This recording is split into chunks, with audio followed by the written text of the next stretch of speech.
Okay, it's 6:30, I think we'll call the meeting to order. Thank you, everyone, for coming. Ms. Jennifer Haggerty? Here. Ms. Larkotecki? Here. Ms. Dana Endres? Here. Ms. Stacy Hoper? Here. Mr. James Preston? Present. All here. Yes, thank you. I need a motion to approve the minutes from the regular Board of Ed meeting that was dated September 20th, 2023. Jim and Stacy, all in favor? Aye. Aye, thank you. Do you have any communications, Joe? Nope. Okay, no Board of Ed items, I believe. Consideration for additional items to the agenda. You're gonna notice that there's two things on the agenda in red that were policies, a policy and a audit that was added. The audit we're gonna hear about tonight as well by the independent auditor.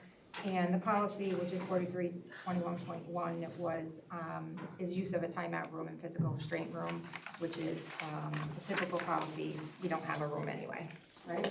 Correct. We don't, okay. It's just a compliance policy. Compliance policy, right. Any assignments of action items? No. Okay. Yeah, I'm all set. Jay, you want to go, or do you want to wait for my, Yeah, no, you're whenever okay? you're ready. All right. Hold Whenever you're on, ready. before we move on, are we going to have a discussion period around the policy for 4,321.12? So the first draft is here, so I figure, I read it, I didn't have, I had one question for Joe, I posed that, I don't know if Did you anybody have else questions? does. I mean, I didn't know if we wanted to address that now or when we moved on to new business. So I guess I'm just asking you when you'd like to have that conversation. why don't we do it when we're gonna do the motions? Okay, that's On fine. that Well, page. before we vote on them, let's. Yeah. have a Yes, discussion. I don't have to see the whole thing. So Kuzak and Company, Jason is here tonight to present our independent audit. Thank you for coming tonight. Yes, of course. So I presented the board a nice two-page summary to try to summarize the 86-page piece, I didn't read. 79-page document. Yes, exactly. So I just wanted to go over these 2 pages, kind of a top-level overview of the results and just the general audit process that takes place during the year. So if on the first page here, on the top left, we have the GASB 34 statement. So that's this full statement. It's made up of the management's discussion and analysis, and that's really helpful for the reader and for the board to review and read. It's a good synopsis of the district and what's going on in current operations. In addition to that, we have our auditor's report, which are the only pages that are our responsibility as the external CPA firm. That's where we render our opinion. It's a clean, unmodified opinion, which is the highest level we can render. But that's truly our responsibility. The numbers are management's numbers, and we audit those numbers to say they're not materially misstated. So the opinion pages are ours as the CPA firm. Then the numbers are presented in 2 different formats. We have the full governmental version, which brings on all the long-term assets and long-term liabilities, and that's a requirement for my purposes. And then we have the governmental funds, which is what you're used to seeing and managing, and Meg's used to seeing and managing on a daily basis. So on this first page of my summary here, the left-hand side of the numbers is kind of the full accrual side, where we bring on all our debt and assets that are long-term in nature. And the right-hand side is the stuff you're used to seeing and managing on a monthly basis. And then to conclude the financials, we have the notes to the financial statements in the single audit section as well, which I'll get into that in a few minutes. And the extra classroom activity funds is another section of the audit. So those are kind of the main areas of this audit. Top level items I wanted to kind of point out, if we focus on the right-hand side of the page for now, we have our total assets. We ended the year with roughly 24.3 million. If you see that first section at the top towards the right. So that was an increase of 5.3 million. That's a great increase year over year. That was mainly driven by the profit that took place in your governmental funds for 22-23. If you look right in the center of the page, we have net assets and fund balance line. That increased from 15 million to 18 million for all your governmental funds. So obviously your net assets, your fund balance increasing is a positive thing, and that's a very healthy increase. I believe it was roughly 20% increase year over year. As we go down the page on that right-hand side still, we have total revenues, 32.5 million last year, up to 34.2 million in 22-23. So that's another healthy increase of 1.7 million. And to kind of end the summary on this page, the second line from the bottom, we have the overall change in net assets on the right-hand side there, right next to the letter J, of 3 million for the year, and that was up 0.8 million over 22. So very positive results. The second line from the bottom, we have the days available for cash. That increased as well. So you'll kind of see the calculation on the next page, but we're kind of looking at how much cash is available to truly fund your expenses. And in 22, we came up with roughly 64 days, and this year we came up with 85 days. So that's another healthy increase. So it's positive results. Can I ask about that? What's typical, or should the number be for days of event? I think, like, as far as like a boilerplate or a benchmark, anything over 60 days is considered healthy. That's kind of what we've talked with Meg about in prior years. In the last couple of years, she's exceeded, and the district has exceeded that benchmark. So it's a positive result, and it's increasing. On the second page, I just have a couple of items here that are kind of referencing the first page a little bit, just to give you an idea on some of the larger swings. The first one, letter A, just talks about the fund balance section a little bit. Now, the modified accrual section that we just talked about shows net assets of 18 million. The full accrual section shows a deficit of 22 million. So if you had to operate your general fund and your governmental funds budget on the full accrual basis, and you were truly held to that standard, you know, you might have to put the chains on the front door with negative $22 million. That's just not how it works. A school district isn't meant to operate with long-term assets and liabilities as part of the annual process. But for my GAAP purposes and governmental accounting purposes, it stands out a little bit as a negative number, but every district is like that. You have long-term OPEB liabilities for other post-employment benefits. other post-employment benefits that really just drive that equity down. So it's just, And the state does not require us to fund them, which is a Right. good thing, which is how we end up with yeah, negative. so they say, yes, you have to record this liability at the full accrual level, but we're not gonna give you a way to reserve monies for those funds. So it's just part of my purposes. So that's all I'm saying with letter A there. And then letter B as well, the items that are earmarked B on the first page relate to the pension liability as well as the other post-employment benefits liability, which stem from actuarial calculations and the calculations from the state. So we have no control over that. Aside from if there's changes in contracts going forward, like pertaining to OPEB Yeah, and absolutely. stuff like that. Let's see here. Item D, I wanted to mention quickly, increase in cash year over year was roughly $2 million. So obviously that's cash is king. That's a positive influx. Having $3 million in profit in the current year obviously is a large driver of the cash going up. If you look at letter E, it breaks down fund balance for the year. And the two things I wanted to point out there are two new reserves that were implemented by the board throughout the year. The workers' comp reserve of roughly $190,000, as well as the EBLAR reserve, the employee benefits payout reserve of $561,000. So this was really the first year in quite a while that you were at a point to contemplate putting money away for reserves. So that's a wonderful thing. And even with socking money away for reserves, if you look at the last line item, unassigned fund balance in letter E, you're still at $750,000 to end the year in unrestricted monies. So not only were you prudent and you set money aside for future liabilities and future reserves, you also ended the year with a very healthy unassigned fund balance as well. So that's an important section and an important point to make. Let's see, letter F, there was a nice increase in your state aid, roughly 8.2%. So So the district certainly benefited from that. Item J I wanted to mention, which is the second to last line on the first page. 2 years of positive net income outcomes. So, we've kind of alluded to that with my presentation so far, but it's a positive thing for sure. And then item K is that calculation of that cash on hand. So that's where we're kind of just taking the total expenses for all the governmental funds, dividing it out, looking at the unrestricted cash, and we have the days available to fund those expenses increased by, 31%. So that's a very healthy increase. Item number 2, going towards the bottom half of page 2 here. Item number 2 is the audit of extra classroom activities fund. That went fine.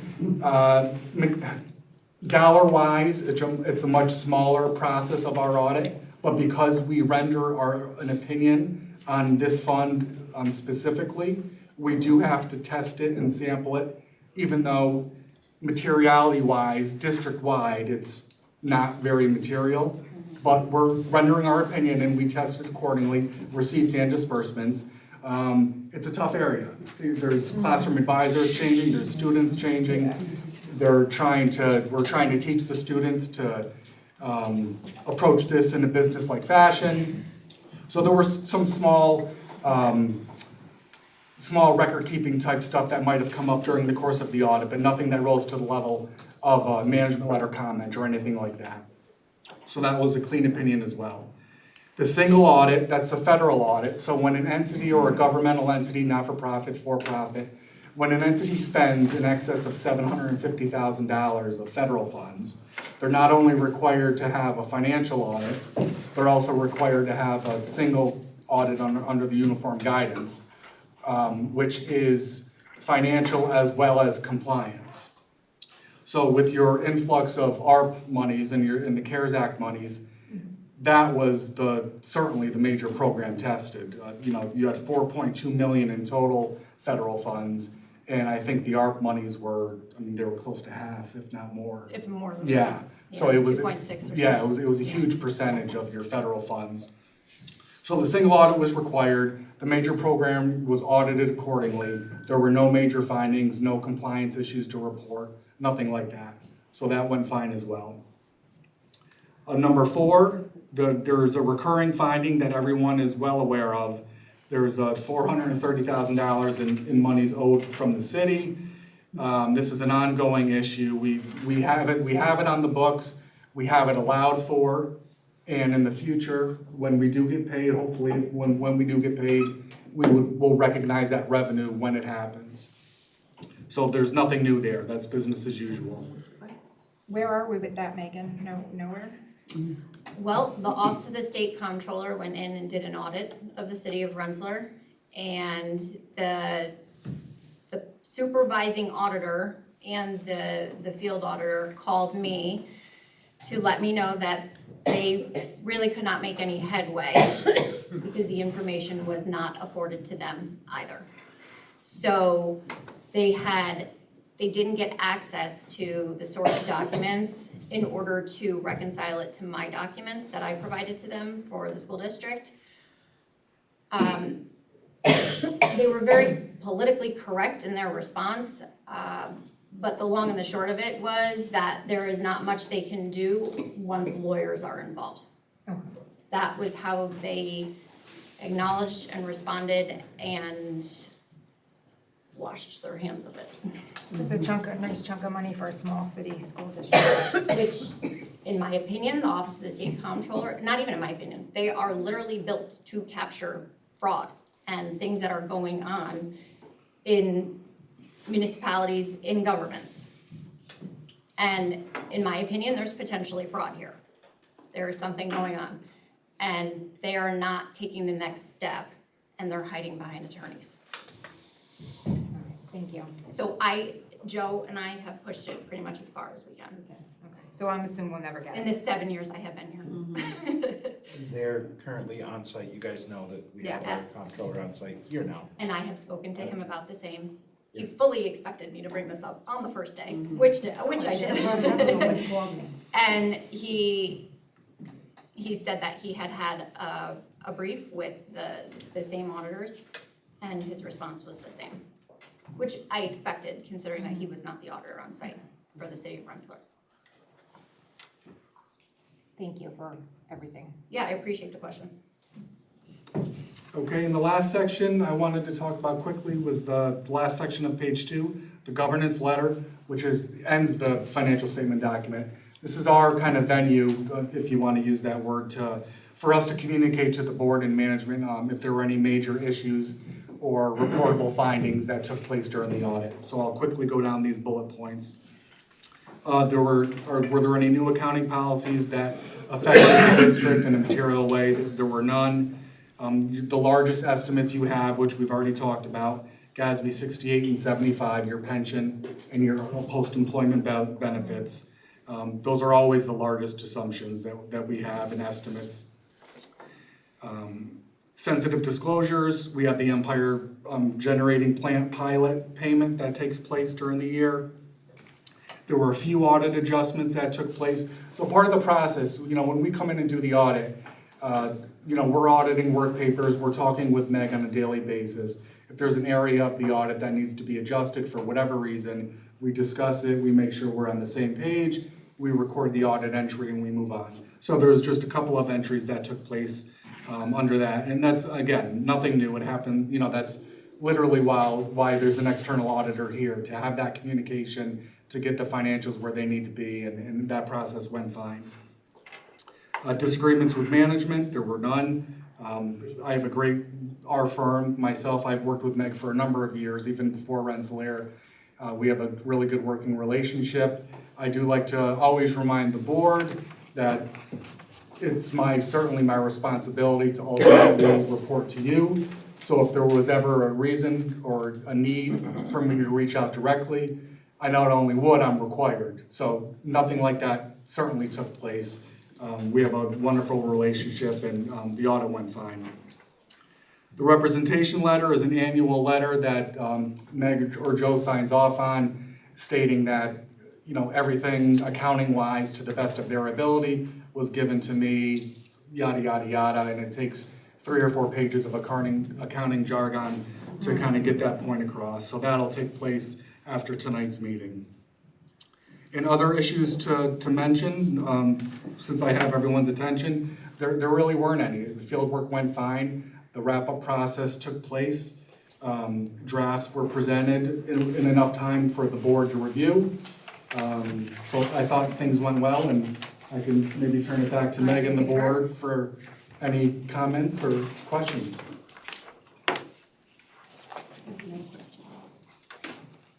Thank you very Thank much. you. No, thank you. Sure.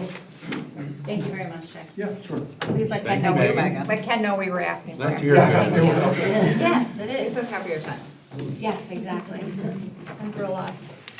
Thank you. Right. Michael, I feel like you're hiding over there in the corner. So the next auditor on deck. Good night, Jay. Thank you. Everybody always wants to stick the auditors in the corner. Yeah. Excuse me, have a good night. Thank you. I believe some of you know me, I've been your claims auditor since 2016.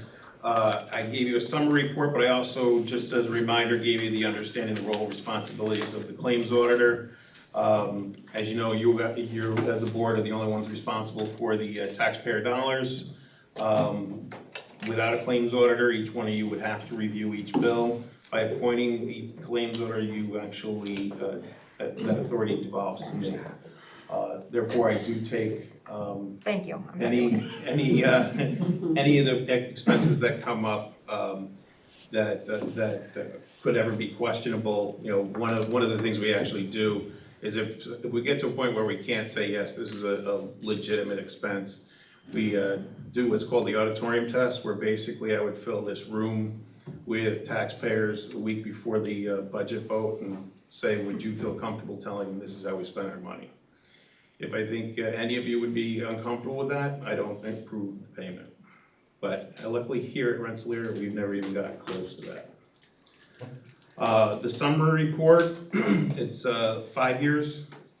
You can see every year, the last 2 years, the total expenditures reviewed has gone up. The number of transactions is 2,190 bills that have come across the desk. Out of all of that, there were 12 findings, 12 exceptions. And the exceptions are basically either something that has to do with the board policy, could be a governmental law, municipal law. All of your policies here were pretty much the confirming purchase orders, where somebody goes out and buys something and then comes to the purchasing agent and asks for permission to buy it. There were actually 4 of those. There's also where people fill out a claim form instead of getting a PO. That's also a confirming purchase. There were 4 of those, and then during the year, there was also 4 expenses that took so long to get presented to the business office that we were actually paying for prior years' expenses out of this current year's budget. But I come in every 2 weeks, everything's presented to me, I review everything to see if it's reasonable, if all the policies have been followed, and if everything is okay. At the end of my review, I tell everybody to print the checks and send them out. Happy to report Rensselaer still remains my cleanest client when it comes to exceptions. I appreciate you doing it.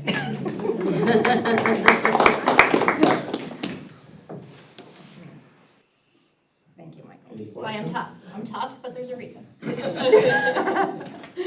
you guys do have any questions, all my contact information is on the bottom. No, Where did you get that lovely lavender shirt?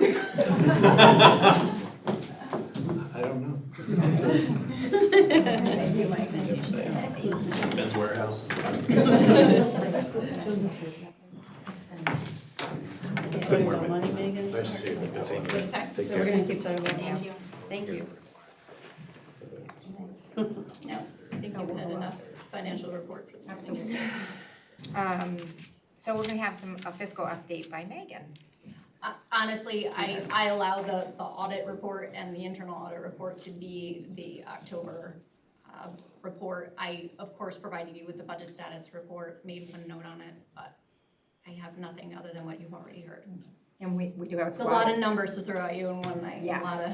Well, thank a you lot for of your hard accounting work jargon. with all of the other goings. Nice to get the good news. It feels good to be able to deliver that to you guys. And the control, in the audit that's happening now, I know they'll be here several months, and I know that is Yes. time consuming, so Yes. again, thank you to the business office. Thank you, John, I appreciate that. No, I know, I spoke with him and I said, Nice how guy. many months? He is very nice. He seems very reasonable and rational. He said, you should go down and have lunch in the cafeteria. You can chuckle down. We wouldn't take a piece of cake. He's an auditor, he's not gonna take anything. Yeah. All right. Okay. Now, All right, Jeff, how's the elementary school going? Things are great. I just have a few quick updates. Looking back at last month, I thought we had a pretty successful open house. Really nice turnout, a lot of community organizations here.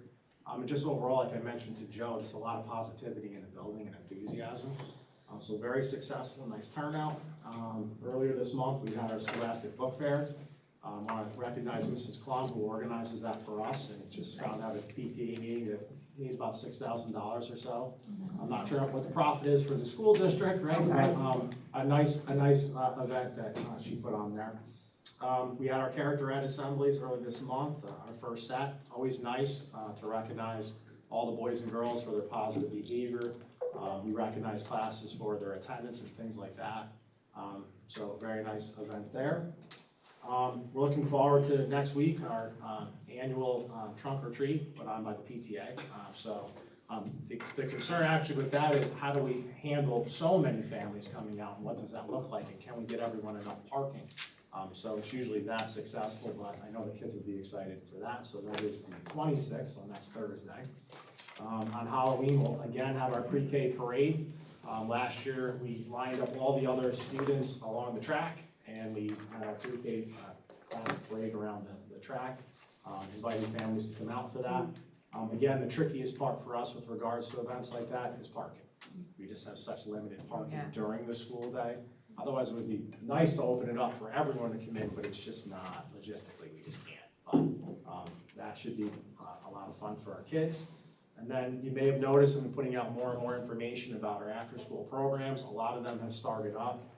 So I kind of listed them out there. We have in grade 3, we have a gross motor enrichment program. We're actually bringing somebody in to work with the students. So that's been well attended. It actually started last year and continued this year. We have a grade 5 enrichment program with Mrs. Mooney. Of course, we have our band and chorus for grades 4 and 5. We have grade 2 math enrichment, so the first time we've kind of extended down to grade 2. Mrs. Spencer's running that program. And then we've had a pretty successful opening with our grades 2 through 5 karate program, which How we many are pushed there, out Jeff? there. I was wondering. There's about 28 or 29 signed up. I think it was a little intense for some of the kids, so that has dwindled down a little bit of the expectations. But it's been pretty successful and a nice experience that maybe a lot of our boys and girls wouldn't maybe ordinarily get. So nice to be able to bring that program in. And then my last thing was just trying to recognize, the elementary teachers. I kind of talked to them about Chris Johnson, who kind of works in both buildings, trying to transition him a little bit more to the elementary side, which is where I think his passion is. And right now he's still in both buildings, but as a result of working more with our elementary students, there was a need to shift a little bit of the SEL program that he's been responsible for. So instead of him doing the entire program, I've kind of asked the teachers, listen, can you do 3 or 4 of the lessons as they fit in the middle of it? And sometimes it seems like asking for just one more thing, and the response was very positive from the teachers. They understand how important the SEL program really is. And I also think, and I told Chris this, I think it's a respect for his role in our building and how great he works with kids. So I did want to recognize the teachers because, again, it can seem like one more ask, but that was not at all the response that I received.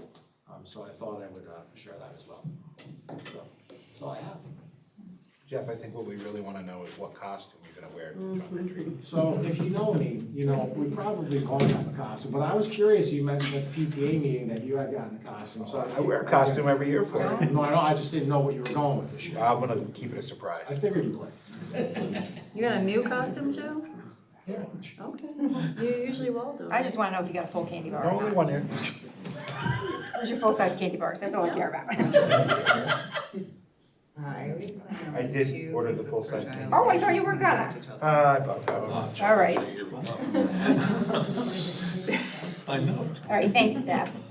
Don, how are things going in the high school? Good, good. Bob's gonna start Yeah. Go off ahead, our Bob. report and I'll finish it up. By the way, I'm gonna be Gru for Halloween, and Dom's gonna be Dr. Nefario. I thought you were gonna dress up. We had a wonderful bump in our attendance, so thank Coach Faust, he's here. We went up close to 5% from last year. All the hard work that Coach does. Discipline, some numbers, we had a 33% decline in referrals from last year. Positive referrals, and Mary wrote a lot of them, so we went up to about 32. So I had to do 32 happy dances in front of the kids, which that's 12 more than last year. That's a sight to see in itself. You don't wanna see that. Out-of-school suspensions, close to 33% also. So hard work from the staff and incredible buy-in. On extended suspensions, a dramatic decline of about 85% of extended suspensions. And our REACH program has been successful early on. And thank you, Jen. We had close to 14 kids invited, 11 attended. We had 1 repeat offender at this point. So it is working. And I'm very excited about it, and it's definitely doing some good. We have our junior high school Halloween dance on the 20th. That's where I'm gonna break out Gru. Please welcome, come on down and join us. I think we have a football game tonight, right? Football game that night also. What are we playing? Fonda? Yeah, fun. It's a pink out, it's a pink out. I'll come in and watch the dance. Wear your pink. Welcome to the dance. Yeah. So a couple other things. One, a big thank you to Mrs. Herrick. We had the first issue of the school newspaper. She did a great job. A bunch of articles for the kids. I can share the link, or we have the QR code kind of all throughout the hallways. So you guys can click on that and you kind of read what we have there. We had our open house last week. very well attended. Want to thank all the parents that turned out. Want to thank all the teachers, also had all of our teachers there attending that. And the last thing, we actually have 3 of the big members here. So Miss Boland is our 9th grade team leader. So they have some 9th grade incentives going on. Mr. Higgs, the cruise director, and Ms. Mahar is always trying to help out. They're doing a 30-day challenge for our 9th graders. Correct me if I'm wrong, but basically no unexcused absences, no referrals, and passing all subject areas. Great. And those kids qualify for pizza party on the 31st. On the 31st, Alright. Halloween pizza party. So, They do it. some positive stuff moving Yeah. forward. And really want to thank that group that's kind of spearheaded the 9th grade team for us. So You're very welcome. thanks, you guys. That's all I got. So I did want to ask Jay, do you feel like, I know a year ago we instituted like a new policy and procedure for attendance? Has that helped with, What I Some feel protocols. is there's 2 teams, a team in the elementary and a team in the high school. We meet once a month with the elementary, we meet twice a month with the high school. And we're very aggressive. Ryan and Bob are on top of everything. As soon as we discuss something, they're on the phone. Amy from PPS at their special ed, but even without special ed, we've already, I should probably start doing it monthly for you, how many home visits we've made already thank you. so far, how many parents we've brought in. Unfortunately, how many CPS calls we've made, which is only 1, compared to probably 20 last year. So it's not just me, I thank you for saying that, but it's everyone working together and it's made a huge improvement. I can tell you the amount of people that have 5 or more unexcused absence are probably down 30-40% from last year. And it's because everyone's aggressive, so, the PPS crew, the guidance crew, our 2 guidance counselors. As soon as I send them an email, it's right back, they call the parent, try to call the parent. Knocking on doors, it's a group effort and it's working. I think engaging the community and the parents is the best thing, because we know in the end CPS isn't the answer. So, I'm glad we can put ourselves out there to have some conversations with families. I appreciate it. I'm glad they're coming. Nice job. Yeah. Right. Amy, how is PPS doing? Doing well. We've been working really hard. We've got a lot of training that I wanted to kind of highlight between September and October. Staff training that I feel really fortunate that we've been able to roll out. The first one is the Therapeutic Crisis Intervention Refresher Training, which we started training staff when I came, and that's something that requires annual refresher training. And it's nice to kind of see a core group now that can kind of serve as our crisis intervention team if students are really in a situation where they need more intensive support. It's an intensive training to be certified. It's a 4-day training that those staff have gone through, and then every year refresh those skills on.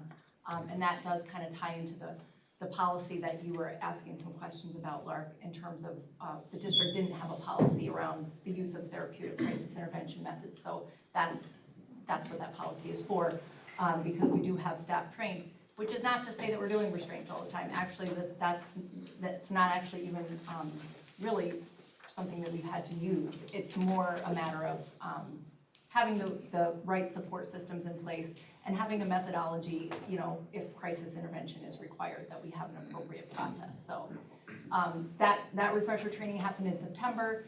And then we're taking elements of that training and we're sharing that out across the district on our October 20th PD Day to really focus on de-escalation strategies, which I think everyone knows that we need to continue to build our toolkit around how we're addressing those emotional and behavioral needs of our students. It was actually Chelsea Pakela is one of the staff that's trained, and she had also really advocated, saying, I think the rest of our staff in the district really could benefit from a lot of the elements of that training. So I'm really happy to hear that we're able to do that, happy that we're able to deliver that to all of the staff as a whole on October 20th. And that's actually something we're hearing from state ed is gonna be coming into the required duties of school districts anyway, so we're kind of ahead of the game on that front. So that's good things to share. We actually finished a pretty sizable chunk of interviews today for our new program director, project director, I think we're kind of calling it both things, for the new Project Aware grant, which we are highly motivated to do because it's a huge grant with a lot of moving parts and there's a whole lot of work that we want to get started on. So having a project director that can really take the reins on managing all of those aspects of meeting the funding source requirements from federal grants have a lot of strings attached, so we gotta, do a lot of reporting out, and also so they can help us get those wheels in motion in terms of some of the great services and activities that we want to get happening for kids. So that, we had some very good leads. I'm feeling very positively. We had a nice interview committee, and we have some good leads on some folks we might want to call back. And we're already looking at those contracts with some of our partner agencies that will be working with us again through Project Aware to deliver some additional mental health supports and services to our kids and families. So we're in good shape there, but it is certainly keeping us busy. And the last thing, we did put out an October newsletter from the PPS department, and hopefully folks are continuing to keep their eyes out for those because they provide a lot of information about different community things that are available for families, as well as some, updates on good things happening in the school district. So that's it. We don't see Bill, so Ryan, you got the short straw. I got the short straw. Yep. Okay.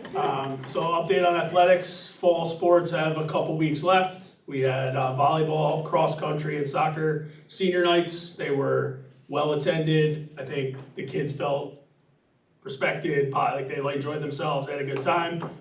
We did homecoming and spirit week. I think that was very successful as well. Turnout was great. It was raining, but I still think the crowd was one of the biggest we've had since I've been here. Thank you to the volunteers that organized the parade, especially Wendy Johnson, Stacy Hover, thank you. The RPD and the fire department for volunteering to cook, be there, they had souvenirs, they made the night so enjoyable.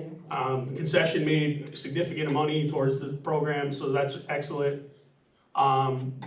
We will work for next year, because I know this is a part of contention.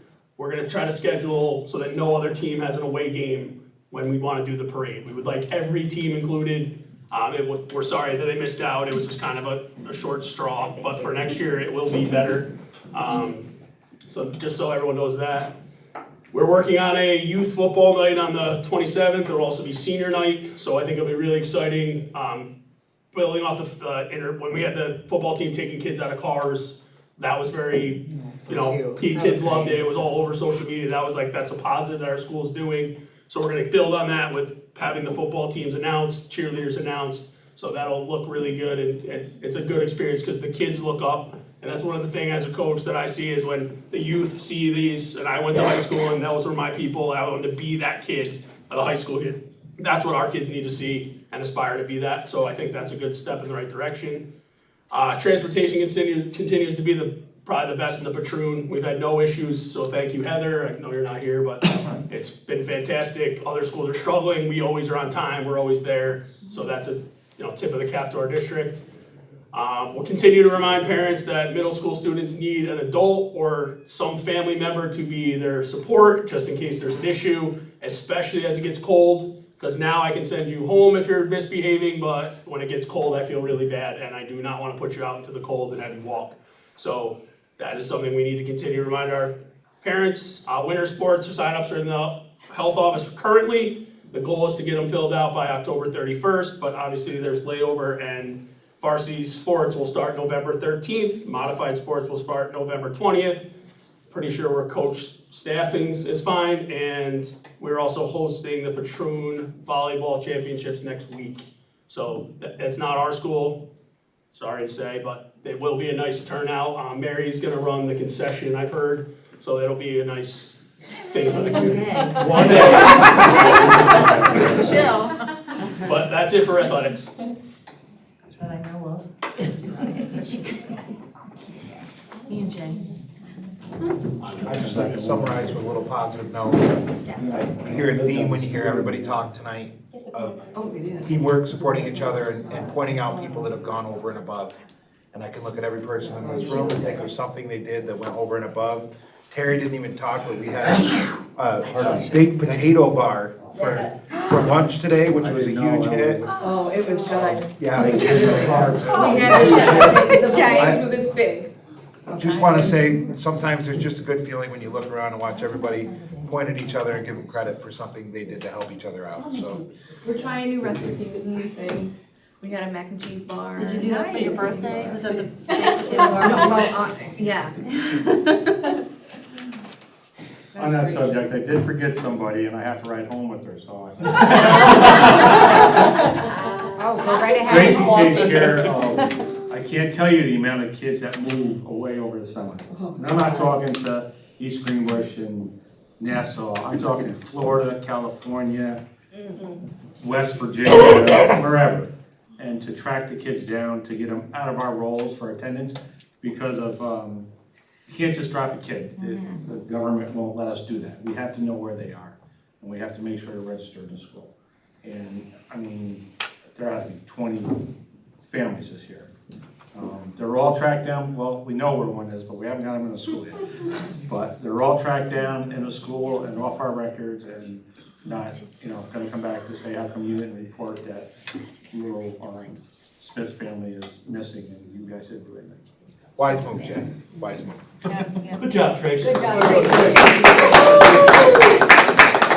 You don't have to walk home.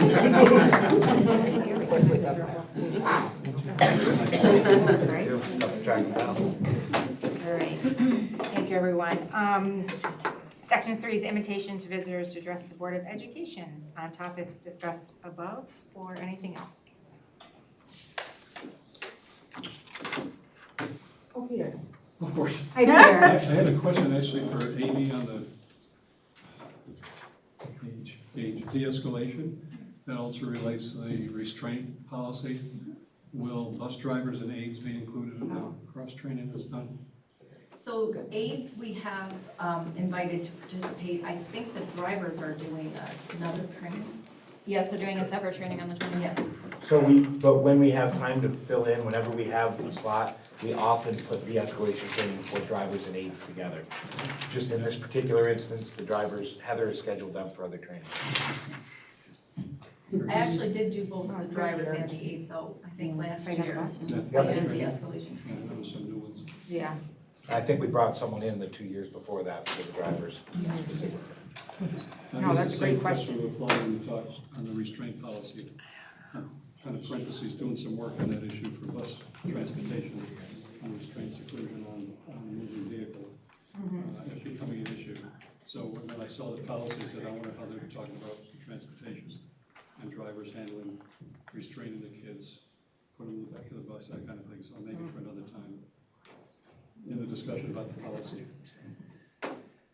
Peter, how are we doing with, I mean, this is a question, I'm sorry, but with the stop sign in the videos, do we know? Or do you know, Joe? I haven't gotten a report recently. I can check with the police department. Oh, I just. So it goes directly through them. I haven't gotten a report now. I did get periodic reports in the spring, and I was amazed at the numbers, but I can get that information and get it to you guys. I hear that it's off the charts in Albany County. Anyone else? Is this just open for anything? Okay. Ma'am? I just wanted to make a general statement in support of Bob Martinelli. He was on the news, which I'm hoping the news is here actually to report about the money that the school district hasn't gotten that is owed to them. But in the event they're not. Me too, Kristen. In the event they're not, I think it's a waste of time. He does a lot of good for our students, for our staff.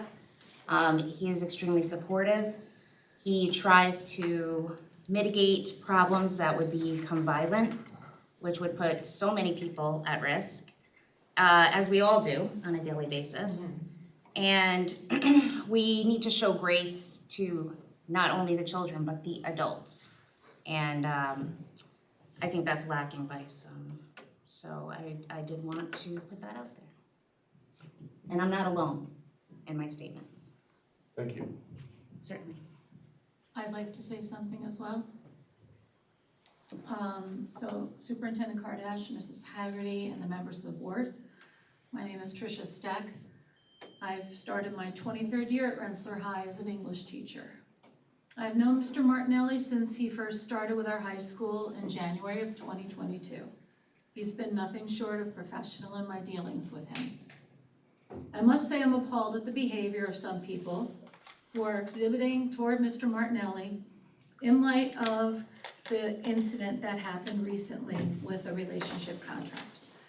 That first piece of paper was never circulated to any students as a solidified agreement, nor was it ever intended to be anything other than a springboard for discussion.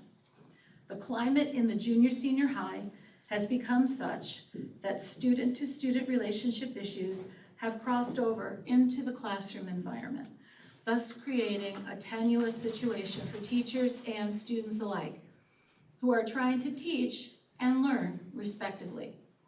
If these situations can be addressed outside the classroom and not interfere with the academic learning of our students, that is the proper protocol in my opinion.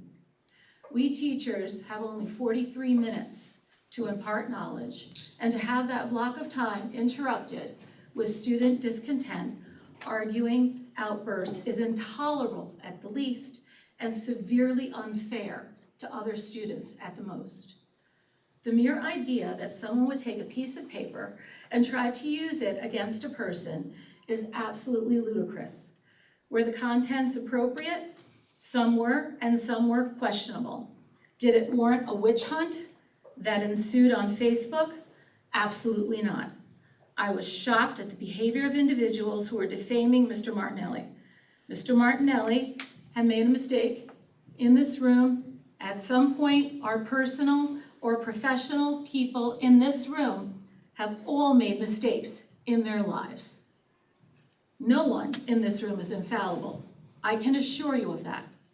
Therefore, I believe that this should be addressed as a lesson learned, and everyone should move on. I thank you for your time. Thank you.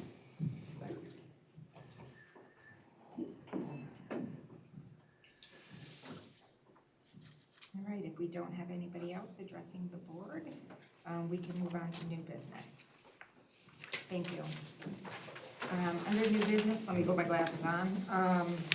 We have the treasurer's reports, audit reports. I think that most of them are common. We just need to stop at G and maybe take a look at the policy of 4321.2, the use of the timeout room, physical attendance.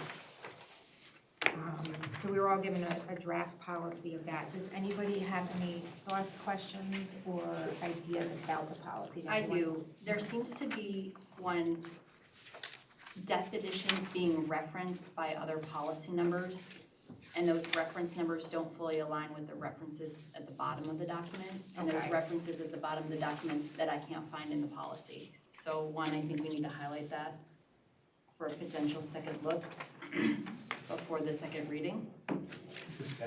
Thank you. And then also, I'm uncomfortable necessarily agreeing to this when it's just referencing definitions that we don't have a copy of or isn't defined within this document, especially when we're talking about adversive behavior intervention as defined by the Commissioner's Regulation 19.5. That doesn't really indicate like what that means and what adversive behavior interventions we're saying will be done, could be considered. And so I think we just need more information and context provided to this document. And I can just jump in. I will say, first of all, this is the document that has been like a typical board policy. As I said, there's actually new policy around this that actually extends to general education, where in the past it was only a special education kind of focused you know, special ed has abided by those much higher regulations all of this time. So, there is going to be new guidance coming out from state ed. Chris Soriano just met with the directors on Friday of last week and superintendents to talk about these new changes that, and I can tell you, there are no aversive, there's absolutely, we don't have a timeout room, we don't use aversives, we don't use mechanical restraints. Those things aren't even part of our process at all, but this kind of covers all of those things in one kind of document to say, should any of those, there's a process that would take place. None of those are part of our process, and our TCI training, the therapeutic crisis intervention, it's already very defined in that training. None of those are a part of any of the crisis intervention that we employ. And that's helpful to know, and I think the board, this goes beyond this policy in terms of us reviewing policies, in terms of making sure they're up to date and what, I think this came up last spring, we were talking about how to audit them. But I'd be interested, Amy, then in terms of like what that hierarchy or how that relates to this in terms of the crisis intervention team and how those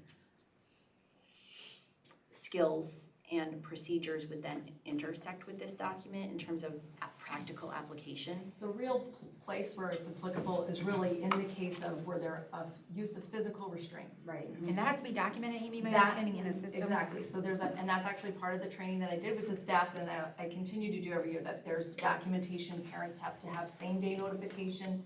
We have a whole form that needs to be filled out, which indicates the time, the date, the type of restraint that was used, all kinds of information.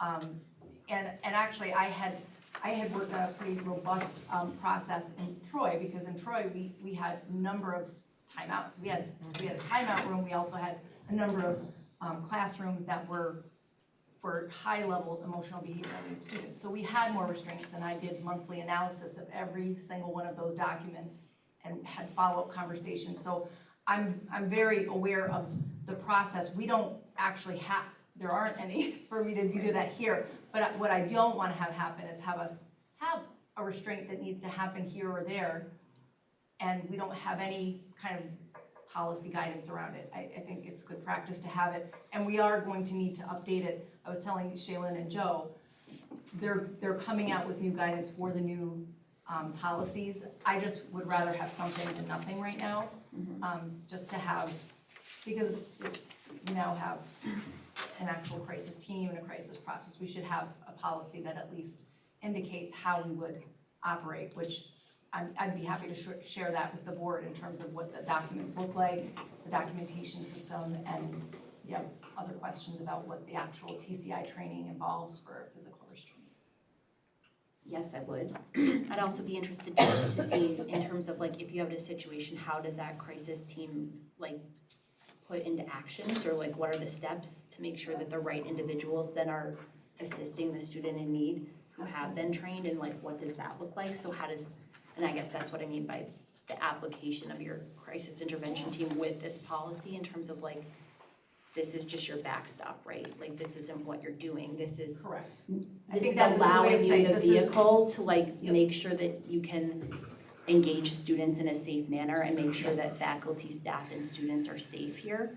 And so I'm not like being critical of this, it's more like, how is this going to How is guide it what being you applied? do? Absolutely. Well, I'm more than happy to kind of provide that in whatever capacity you guys want, if you want it. We'll Well, put Amy, together an explanation, we'll put some backup documents with your processes, and we'll double check these references. We'll get it to the board, and if they're comfortable, they can do the second read. If not, we can go on to a third read with more changes. Joe's gonna shoot me here, but, do you, because we don't have the space or the staffing, but do you feel a timeout room is needed? Do you feel it's something we need to look into, or you're comfortable with what you've experienced now? Okay. Yeah, I mean, I can give you more explanation Teachers might use outside, it. but I definitely, I don't believe that a timeout room, as it's defined, is what we need, actually. Okay. I don't, and I wouldn't really. I mean, I worked in 5 districts, they all had them, and we never have, so I just think we're probably doing a great job on the ground level, and it doesn't come to that, but. Does this policy apply to the Questar academy as well, or is this just within Rensselaer City School This District? is our school district policy, yeah, they certainly have their own restraint policies and they have a pretty robust system for documenting. So are they self-governing in terms of like if the population there needs support, they're supporting them within themselves? Yep, our staff don't handle that, they have their own staff that handle those, and it's all under the guise of their own policies and procedures. But they use the same, TCI training, all of it's the same that we do. Thank you, Amy. If we don't have any questions about the remainder of the agenda, I would like to move the remainder of the agenda if that's possible. Can I have a motion to move the remainder of the agenda? All right, Jim? Stacy, all in favor? Aye. Thank you. A motion to adjourn the meeting is 7:25. Clark and Jim, all in favor? Aye. Thank you. Thanks, everybody, for coming.